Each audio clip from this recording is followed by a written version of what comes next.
Bonjour. Aujourd'hui, nous allons parler de la facilité des Colombiens à créer du lien social. Le réseau social d'un Colombien est absolument immense. Et dans cet épisode, je me propose d'expliquer les origines de ce talent assez hors du commun.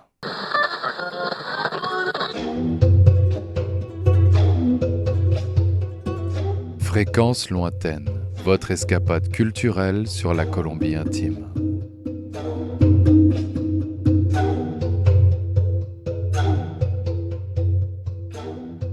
Créer du lien social est un sport national en Colombie. Sans une intériorisation du modèle culturel dès le plus jeune âge, il est pratiquement impossible de se mettre au niveau. Certains étrangers réussissent pourtant, mais au prix d'efforts intenses et quotidiens sur de nombreuses, voire de très nombreuses années. Acquérir les bases pour entrer en interaction avec l'environnement social n'est pas difficile en soi. On se salue, on s'informe de l'état de santé de notre interlocuteur, puis on lui pose quelques questions sur son travail, sa famille, ses amis. Ces formalités sont donc plutôt classiques, mais la difficulté ne réside pas dans la manière de communiquer, mais davantage dans le nombre d'interactions. Le réseau social d'un Colombien est immense.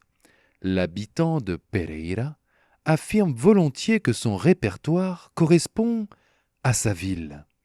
Cette réponse démesurée, car nous parlons ici d'une ville de plus de 400 000 habitants, dévoile quelques points clés de la culture colombienne. Elle atteste d'abord d'un vaste réseau. Elle souligne également cette formidable soif de créer du lien social. Enfin, elle révèle la fierté associée à une capacité de sociabilité forte. Conséquence, une ville de moins d'1 million d'habitants est unanimement perçue comme un village. On insiste beaucoup sur ce terme, un village, un pueblo. Quelques millions d'habitants représentent une ville.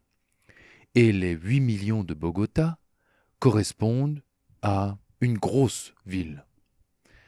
Du lien est donc tissé en permanence. Une fois créé, il s'épaissit naturellement. Qui est cet homme? D'où vient-il? Quelle est sa profession? Quels sont ses diplômes? Dans quelle école a-t-il étudié? Aime-t-il la Colombie, s'il est étranger? Qui est sa femme? Que fait-elle? Où a-t-elle étudié? Était-ce une bonne école? Est-elle heureuse? Combien ont-ils d'enfants? Pourquoi? Et combien coûte leur école? Où vivent leurs parents? Combien de fois vont-ils les voir par an? Que font-ils ou que faisaient-ils? Sont-ils heureux? Vont-ils venir habiter ici? Aiment-ils la Colombie? Les questions s'enchaînent, nombreuses, précises, sans pour autant prendre la forme d'un interrogatoire. Les Colombiens sont polis, attentionnés, particulièrement doués pour mettre à l'aise. Les conversations sont, dans un premier temps, un jeu de questions-réponses. Cela va d'abord dans un sens, puis dans l'autre. On se doit de retourner cette curiosité à notre interlocuteur. Ces conversations sont en apparence instantanées, éphémères. L'information transmise va pourtant être scrupuleusement enregistrée et très certainement diffusée à ses connaissances. Il se souviendra de tout, ou presque. Il ne manquera d'ailleurs pas de le faire remarquer si l'occasion se présente. Avec fierté, les questions posées seront bien plus précises. Comment va votre travail? Votre femme a-t-elle trouvé un emploi? Comment se sont passées vos vacances sur la côte Pacifique? Cette marque d'attention est formidable de la part d'un inconnu, mais provoque un embarras terrible lorsque nous n'avons pas réalisé le même effort de mémorisation, à commencer par son visage et son prénom. Effort est ici le mot exact, car se souvenir d'autant d'éléments de la vie d'un conducteur de taxi, échanger le temps d'un trajet il y a déjà 6 mois, est juste au-dessus de nos forces, voire tristement au-delà de notre volonté. On se sent alors misérable, impuissant et surtout irrespectueux lorsque notre regard surpris trahit inexorablement notre manque de savoir-vivre. Cette situation revient régulièrement dans la routine d'un occidental. Plus le temps passe, plus il semble accumuler une forme de retard sur les résidents. Il multiplie les efforts, il s'améliore même, mais l'asymétrie d'information se creuse progressivement. Au fur et à mesure, il retient plus de visages et davantage de prénoms. Il interconnecte un peu, mais il va devoir se montrer patient et rigoureux s'il souhaite imiter ses pairs.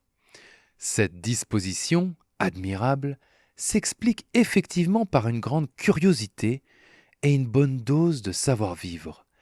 Mais cette tendance trouve également un ancrage plus profond. Dans un pays où historiquement l'État intervient peu en faveur des citoyens, où les institutions ferment régulièrement les yeux sur la formation d'alliances anticoncurrentielles, où les médias sont dangereusement centralisés.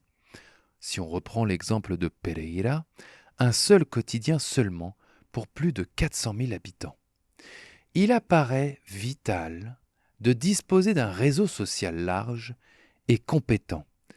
C'est en effet par ce réseau que l'on vérifiera l'information. Bouche à oreille, WhatsApp, Facebook, Instagram, chaque citoyen s'improvise alors journaliste, se donne pour mission de chercher, trouver, dénoncer et diffuser son travail d'investigation sur les réseaux sociaux. Selon les cas, cela rétablit l'équilibre de l'information ou renforce la désinformation. On observe par exemple sur ces plateformes des appels au boycott d'entreprises réalisant des arnaques massives, laissant étrangement l'État et les médias silencieux. Le réseau est également source de protection face aux lois ouvertement sujettes à interprétation, laissant donc place au plus fort pour s'imposer. Il sert alors à faire remonter une situation révoltante ou appelle à se méfier de certains groupes ou organismes. Pour certains ayant la chance de connaître une personne haut placée, cette connexion sera source d'immunité contre différentes formes d'attaques. Les interactions sont également source d'opportunités, d'emplois, d'investissements ou d'achats pour contourner certains cartels d'entreprises abusant des prix. Le réseau social colombien dépasse donc de loin un objectif amical et affectif. C'est un entrelacement de connaissances permettant de mieux faire face aux diverses imperfections de la vie. C'est donc de multiples raisons qui conduisent le peuple colombien à créer, depuis leur plus jeune âge, des liens sociaux aussi abondants que consistants. Ce désir de connaître, doublé d'une sympathie évidente, font de la Colombie une terre unique et profondément accueillante. Merci d'avoir écouté ce podcast. Je vous donne rendez-vous très prochainement pour de nouvelles curiosités sociales.